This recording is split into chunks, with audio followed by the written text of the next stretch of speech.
Assalamualaikum warahmatullahi wabarakatuh. Nama saya Nelsa Wulan Fitri, NIM E1B1210045. Di sini saya akan menjelaskan sedikit tentang tugas analisis tapak, yaitu bangunan saya tentang rumah tinggal profesi dokter. Rumah tinggal profesi dokter ini saya bikin di area Andonungu, Kecamatan Poasia, di Jalan Malaka tepatnya. Yang pertama yaitu ada konsep lingkungan. Pada konsep lingkungan ini terdapat tiga konsep. Yang pertama ada konsep lingkungan. Pada area tapak ini terdapat perumahan, lahan kosong, toko toko roti, toko print dan sebagainya, dan PT. Untuk tanggapan rancangannya, di sini rumah tinggal profesi dokter ini dapat memanfaatkan bangunan di lingkungan sekitar sebagai citra yang baik karena berdekatan dengan perumahan elit dan bangunan besar lainnya seperti toko, kafe, rumah makan, dan PT. Untuk konsep lingkungan yang kedua yaitu untuk kondisi tapaknya, aktivitas di lingkungan yang cukup padat sehingga menimbulkan lalu lintas kendaraan yang padat juga. Karena di daerah tapak tersebut merupakan jalan kota yang merupakan jalan besar. Untuk tanggapan rancangannya, di sini dibuatkan akses keluar masuk. Untuk akses keluar masuk dibuat 6 meter dari bahu jalan sehingga dapat meminimalisir kepadatan kendaraan. Selanjutnya yaitu ada konsep lingkungan yang ketiga, yaitu konteks material, ciri arsitektural, dan ketinggian bangunan yang sama. Untuk konsep untuk konsep lingkungan yang ketiga ini mempunyai tanggapan rancangan, yaitu desain yang dibuat sama dengan konteks material, ciri arsitektural, dan ketinggian bangunan yang sama dengan menyesuaikan bangunan di lingkungan sekitar tapak. Baik, untuk selanjutnya yaitu konsep ukuran atau luas. Untuk konsep ukuran atau luas ini, kondisi tapak memiliki ukuran 40 kali 30 dengan luas tapak 1.200 meter persegi. Selanjutnya untuk tanggapan rancangan, di sini saya menghitung untuk KDB yaitu senilai 320 meter persegi dengan bangunan yang lain yaitu parkiran 64 meter persegi, taman 1 dan 2 yaitu 77 meter persegi, untuk K yaitu eh, kebun tanaman palawija seluas 112 meter persegi. Lahan yang tersisa dapat dibuat dengan memanfaatkan rumput gajah atau rumput Jepang untuk memperindah area tapak.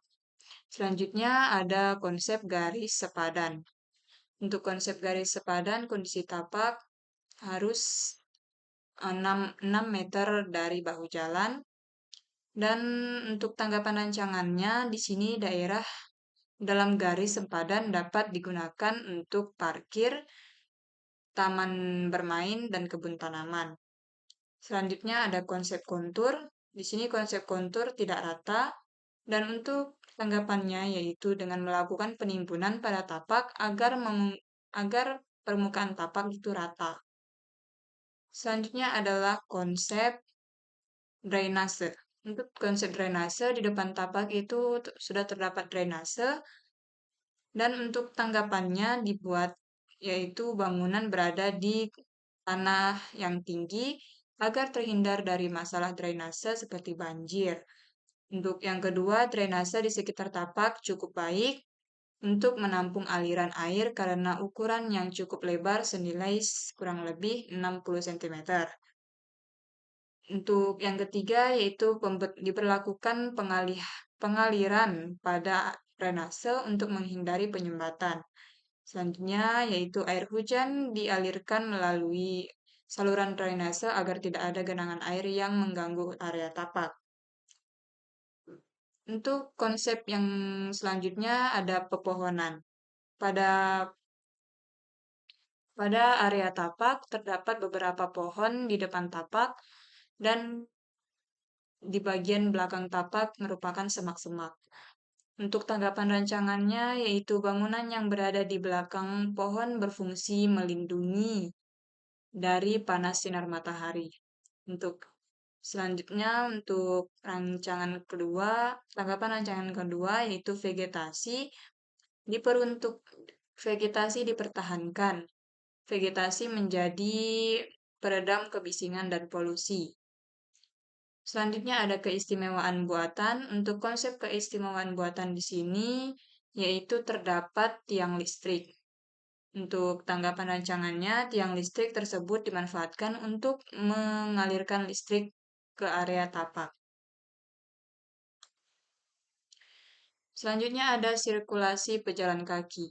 Untuk konsep sirkulasi ini, kondisi tapaknya tidak terdapat jalur pejalan kaki. Jadi, sebagai tanggapan rancangannya, yaitu merencanakan jalur pedestrian atau jalur pejalan kaki untuk memfasilitasi pejalan kaki tersebut. Selanjutnya, yaitu ada sirkulasi kendaraan. Pada konsep ini, sirkulasi kendaraan lalu lintas sangat baik.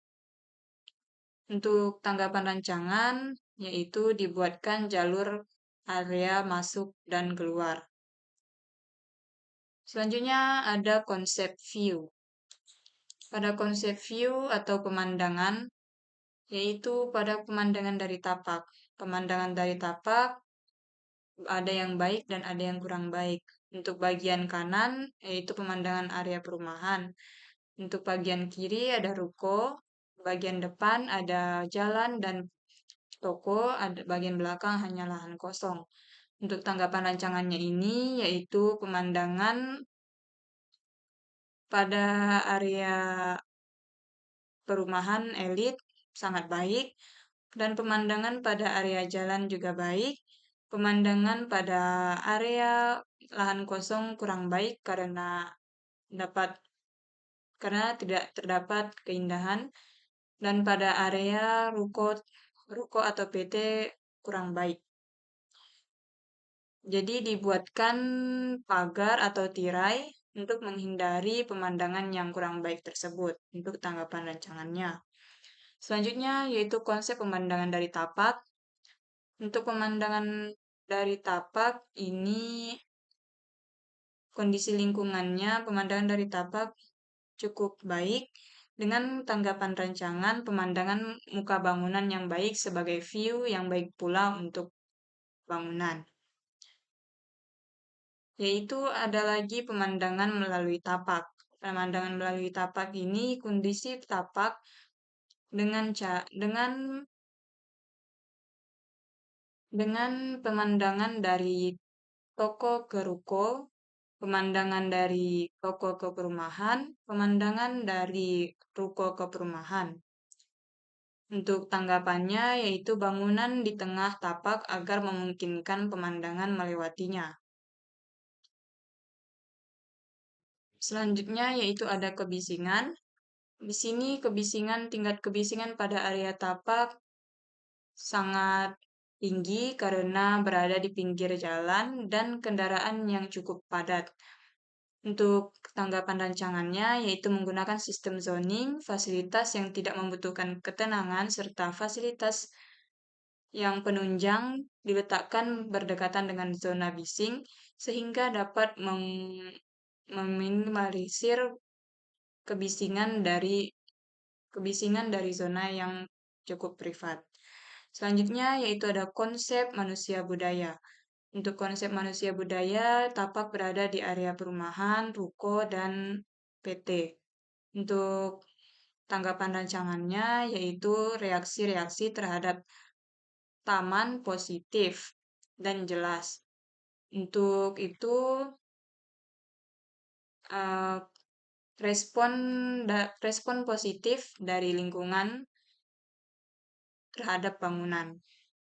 Selanjutnya ada utilitas. Konsep utilitas ini pada tapak terdapat utilitas listrik dan utilitas lampu jalan.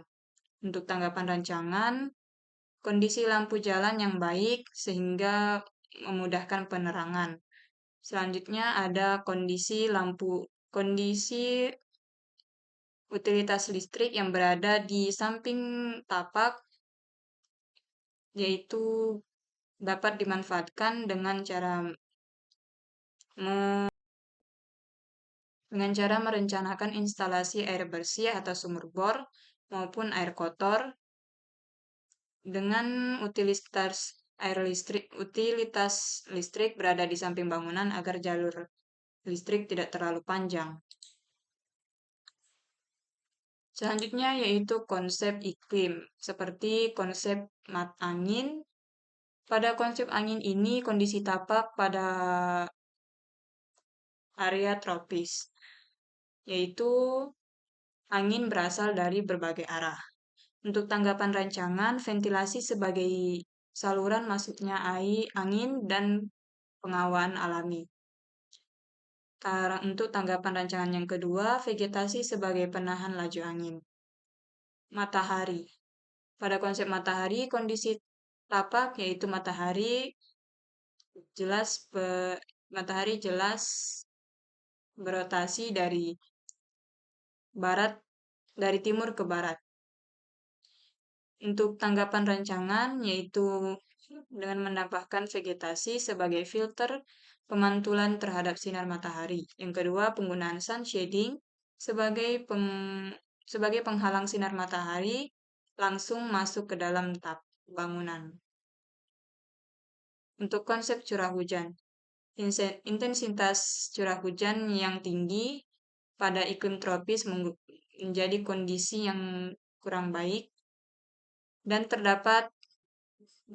di situ pula terdapat drainase.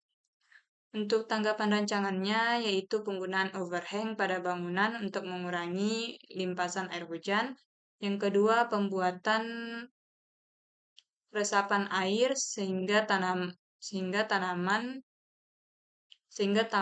kebun tidak terdapat genangan air. Selanjutnya, konsep zona pada tapak. Untuk zona pada tapak, kondisi tapaknya yaitu jalan yang selalu ramai oleh kendaraan dan aktivitas masyarakat sekitar. Untuk tanggapan rancangannya yaitu semi publik dibagi. Untuk tanggapan rancangannya itu, zona dibagi menjadi 4, yaitu ada zona publik, zona semi publik, zona privat, dan zona servis. Dengan menghubungkan zoning pada zoning lain berdasarkan kelompok kegiatannya sehingga hubungan antar zoning terjaga. Selanjutnya ada parkiran. Pada parkiran ini,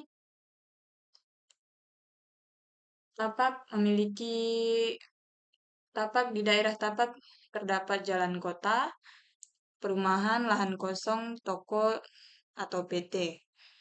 Untuk tanggapan rancangan, area parkir diletakkan dekat dengan sirkulasi kendaraan untuk memudahkan akses keluar masuk tapak. Selanjutnya ada konsep penataan ruang luar. Untuk konsep penataan ruang luar ini, yaitu kondisi tapak, yaitu terdapat akses kendaraan pada Jalan Malaka. Untuk tanggapan rancangannya, yaitu pada area depan parkir digunakan sebagai zona hijau. Selanjutnya, bangunan diletakkan sedikit ke belakang. Pada area sekitar site atau tapak dikelilingi oleh vegetasi sebagai penyejuk, memperindah, dan menjadi pembatas site dari lingkungan sekitar. Dan yang terakhir ada peletakan massa bangunan. Pada peletakan massa bangunan di sini pastinya terdapat area semi publik, area privat, area publik, dan area servis. Untuk itu, penggunaan bentuk balok dan kubus untuk menentukan fungsi ruang, sirkulasi, dan zoning agar relasi massa bangunan tidak lemah dan orientasi bangunan jelas. Baik, itu saja presentasi yang dapat saya sampaikan. Lebih dan kurangnya mohon dimaafkan. Wabillahi taufiq walhidayah. Wassalamualaikum warahmatullahi wabarakatuh.